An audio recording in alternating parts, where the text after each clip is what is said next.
I guess we better get started. We're going to be prompt. How are y'all today? Good. I'm a little tired now. Are you a little tired? It's a good rainy day. My name is Linda Yelder. I'm the Associate Director here at ASU-Beebe in the Financial Aid Office. Miss Bonnie Burgoyne is the Director of Financial Aid. And maybe you'll come in sometime and you'll meet her. Okay. So we're going to go over some basics of financial aid today. And so we're just going to talk about a couple of types of aid and try to give you just a brief overview. I'm sure many of you may have already heard it. Okay. The types of aid starts with grants. Okay. So there are grants, Pell Grants, SEOG grant. Those grants are attained by filling out the federal application for federal student aid, which is called the FAFSA. Okay, that's the acronym. And so once you get that filled out and it's based on your income data and your family data, then the federal government sends us something to tell us what you're eligible for. So Pell Grants are usually awarded to undergrad students that haven't earned a bachelor's degree who show that they have need based on that calculation. The amount of aid you receive depends on your financial need, the cost of attendance at that particular school, and how many hours you are enrolled in, and whether or not your EFC is a certain number. And so the SEOG grant is also done the same way. And so most times the students who are eligible for the Pell Grant will also get the SEOG grant.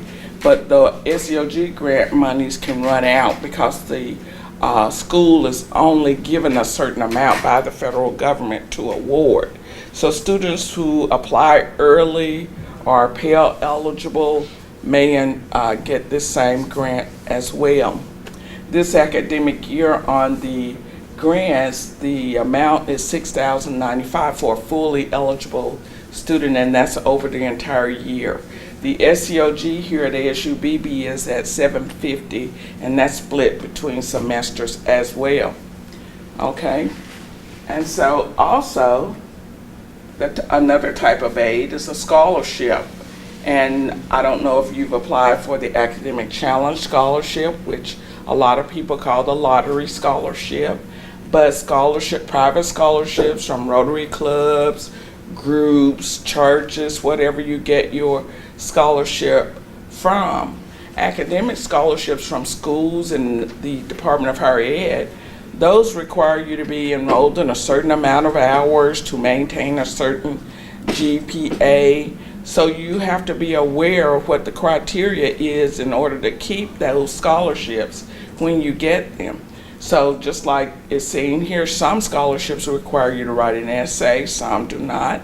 Keep in mind that the first year that you go to college, that you may have that scholarship and everything, but there may be some additional scholarships next year that you want to apply for that you might not have gotten to apply for this year, that may require you to write an essay, but go ahead and do that. So because if you maintain your eligibility for your lottery scholarship and your academic scholarship and your other private scholarships, and then you get another scholarship, that's more money that you don't have to think about how you're going to pay, and it may keep you from having to borrow loans, okay? Because loans are another type of federal student aid, and a lot of times students say, well, I just want a loan. I'm not trying to get financial aid. Well, a loan is financial aid. A loan is federal student aid. So keep that in mind. But this is what you're going to try to do, is keep down your borrowing, because you don't want to end up with a high borrowing rate when you graduate and then have a high bill to pay when you get out of college, so you don't want to have to do that. So, but if you need to, it's there, but borrow sparingly always. On this, loans that the federal government offers, there's two types, and it's subsidized and unsubsidized. On the subsidized loan, the government pays the interest on it while you're in school, okay? On the unsubsidized one, they don't. And whatever your numbers were, whatever the cost of attendance is, whatever you have coming in determines whether or not you get sub or unsub. And so be careful with this one because the government is not paying the interest on it. So that means as soon as you get it, that interest is accumulating while you're in college, from your first year in college all the way till you graduate. College, that interest is accumulating if you don't pay it off. So be mindful when you're borrowing and know that you do have to pay loans back. The other aid, you do not have to pay it back. Now on the Pell Grant, SCOG grant, since it's federal, they're requiring that you're in school the full semester. So don't just arbitrarily drop out or withdraw or anything like that, because they require us to do a calculation called R2T4, which is return of Title IV funds. They require us to do that to see how much of that money that was awarded to you that you actually earned. So if it turns out that you didn't earn it all, then you have to pay some of it back. Okay? So keep that in mind as well. So in order to do any of this, you have to complete the FAFSA application. And so you do that at the FAFSA.gov website. You have to have what they call a FSA ID, which means that it's a personal identifier. It's for you and for you only. If your parent has to enter their information as well, they have to have their own FSA ID. And sometimes parents use their own social security number and set up their own email with the student's information, and then it gets all crisscrossed. And then that financial aid office is trying to figure out who you are, or who filled this FAFSA out or why. And then you can't get back into it because your mom set it up and you don't even know what your FSA ID is, And so it's better to know that you have to have one and at least one parent has to have one. Our school code has to be on the FAFSA in order for us to get the information. And once it's processed, you'll get an email confirmation in your own personal email that was set up telling you what it was. It'll also tell you if you needed to correct something, if you need to go in and view it, that type of thing. And then the school should get your results in 5 to 10 business days after you complete that FAFSA application. If they don't, you haven't put their school code on it. So once it's downloaded into our system, we send out a notification to your campus email as well as the email that you put on the FAFSA application if you did. If you happen to get chosen by the federal processor for this process called verification, you must submit all the documents or we can't process your file. Because when you look at the application that you did, sometimes it says you have an estimated or you may be eligible for a Pell Grant, and lots of students come in and say, oh, I've already been approved. And we're looking in the system and we're saying, when was that? When did you get a letter from us saying that you were approved and awarded? And they said, no, when I filled my FAFSA out, they told me I was approved. Be very careful when you fill it out because it's only an estimation of what an award could be, not what it is. The schools determine that. No matter what school it is, they determine what it is based on what you provided on the FAFSA that comes to that school. And so when the school sends you information, print on all the documents, completely fill them out, and then submit them all to the financial aid office. Because if you don't, we're still sitting there waiting on your documents. The system will still say waiting on documents, waiting on documents, waiting on documents. And you could be sitting there for 3 months waiting on documents, and then you may come in Monday and say, well, I filled my FAFSA out, yes, but you didn't turn in any documents, so we couldn't award the aid. So always do whatever financial aid office of a school that you put on your FAFSA, always send in the requested documents as soon as possible.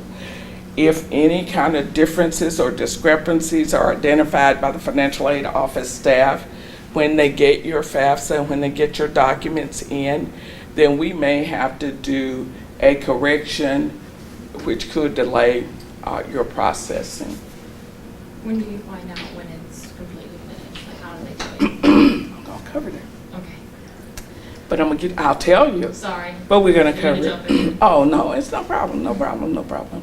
It's whenever the officer awards you, we send a letter to your email, campus email, and you can view it on your portal. Okay. And so these are some of the common required documents that we send out. And this one is the Title IV form right here. And it authorizes the school to use your aid toward your fees, tuition. The tuition is going to come out anyway because that's what the federal government designed it to do. But for other things like your books, and other charges like that, library fees, all that kind of stuff. This is what this is for, and this is what it's telling you to do. So we have to have one from each student that's getting federal student aid. So make sure you can sign it yes or no. No means that you have to pay everything first, and then because they won't pay it, okay? This won't pay it. So you can check yes or no. It's up to you. It's a choice.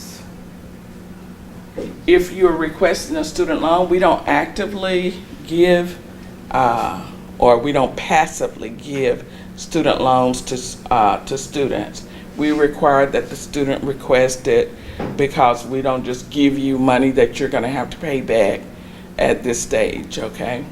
So this form would have to be completed in order for us to process a federal student loan for you.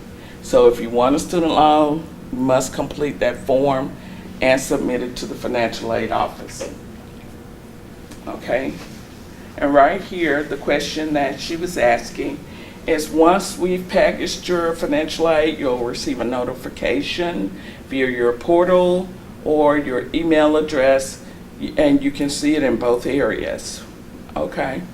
So it's not required that you accept it because all aid is automatically accepted. The only thing that you would do that if you didn't want the aid for this year or you wanted to decline it, that's what you would do in there.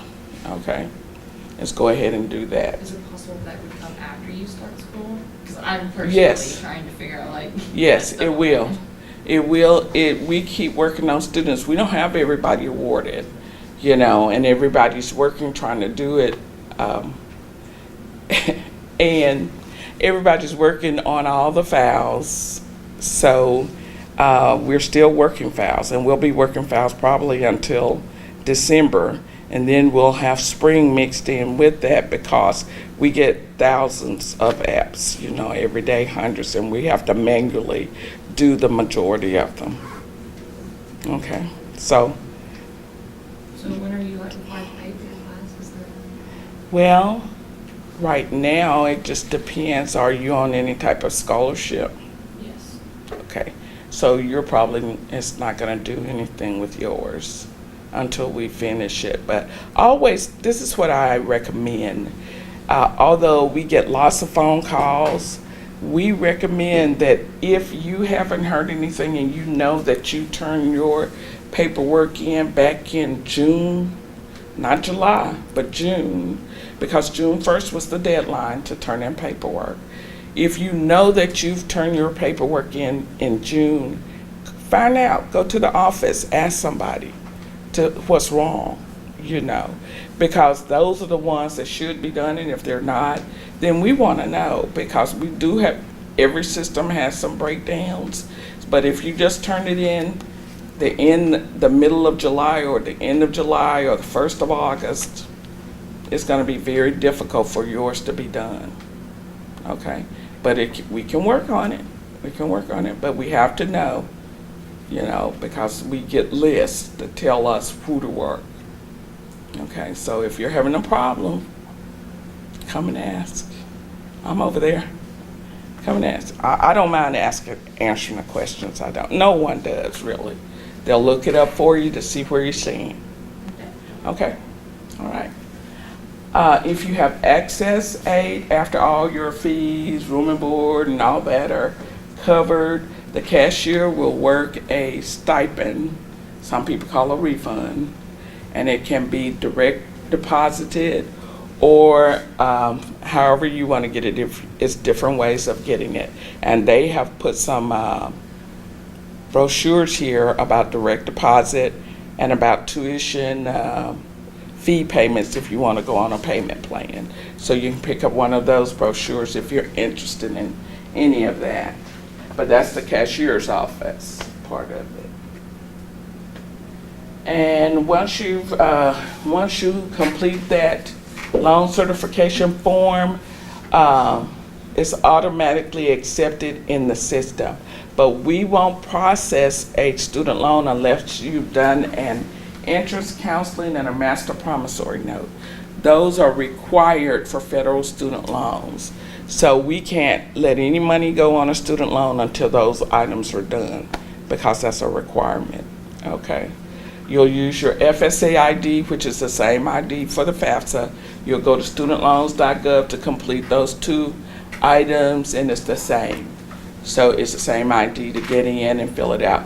It takes about 20 to 30 minutes, so be prepared to sit and answer questions and think about it, because what they're trying to get you to do with the entrance counseling is understand that you're borrowing, when the monies will be expected to be repaid, all that type of thing, that it's your responsibility to do certain things, and that's what they require. So it's only designed to help you understand the process. And then you'll get a confirmation when you fill out all of that information online, the entrance counseling master prom note, and you can print that out or make note of it. You must be in 6 credit hours in order to get your student loan disbursement. If you're not in at least 6 hours, you don't qualify for a loan. Okay? And so make sure that once you get, if you're a fall only student or spring only student, where you're only taking term classes like term 1, term 2 maybe, and you're only taking the fall enrollment, your disbursements will come in 2 disbursements. If you get the first one and then you say, oh, I'm gonna drop that one of those classes, you won't get that second disbursement of the loan. Just keep that in mind as well. Okay? So if you drop below half-time, which is, half-time is 6 hours, if you drop down to 3 hours, you must do what is called an exit counseling. And the exit counseling is much like the entrance counseling, only it's telling you, okay, you've dropped below half-time in school, or you've dropped out of school, your grace period has started. And they give you a 6-month grace period to start paying your loans back. But they are saying, this is to let you know your grace period has started, but it's your responsibility to go out and do the exit counseling, okay? And then they will be expecting payment from you. They'll send you notifications. When you borrow from the federal government, they are going to give your loans to a servicer rather. And so if you get some materials that say Sally Mae is your servicer, or say that the Pennsylvania Higher Education is your servicer, or some other servicer, make sure that you go out and you read that information and know who has gotten your loan from the federal government, okay? Because that's who you'll have to pay. All right? Okay.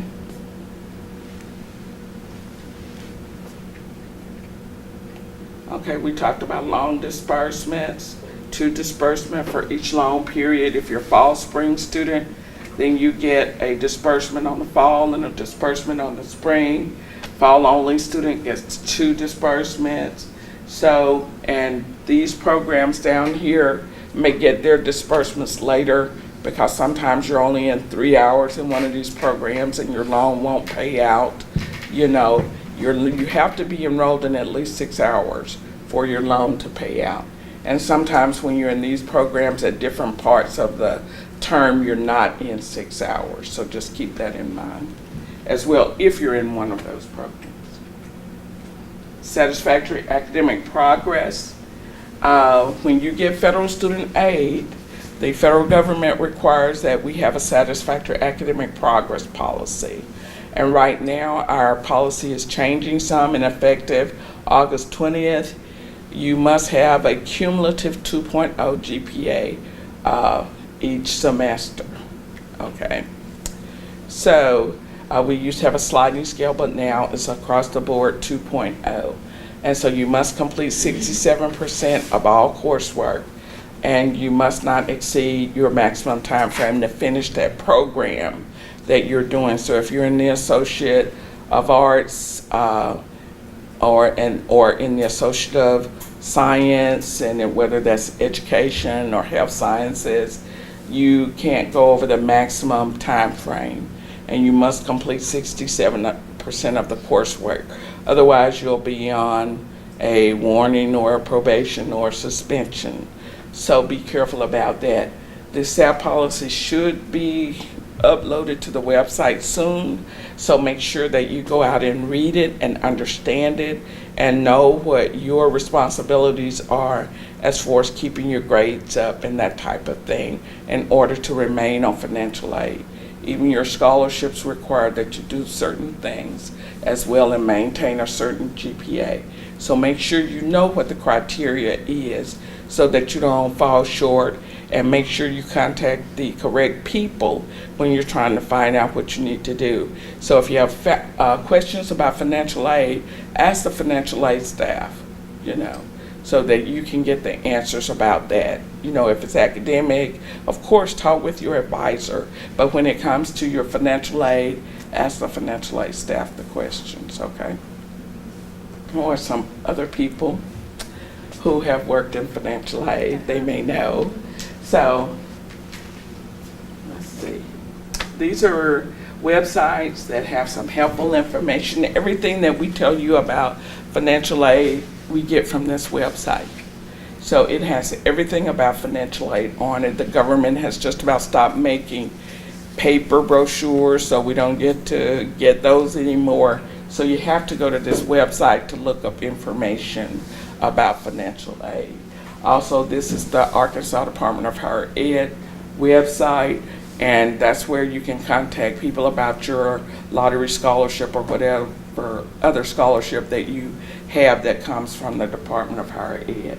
This is our email address, so if you have documents that you need to send in, you can send those documents in to that email address, and it comes directly to the financial aid email. Okay, and you can put them in PDF or JPEG or like that. Pictures are really kind of grainy, I'm just saying. So try to do a PDF or JPEG or something like that. Okay. Any questions? I had one.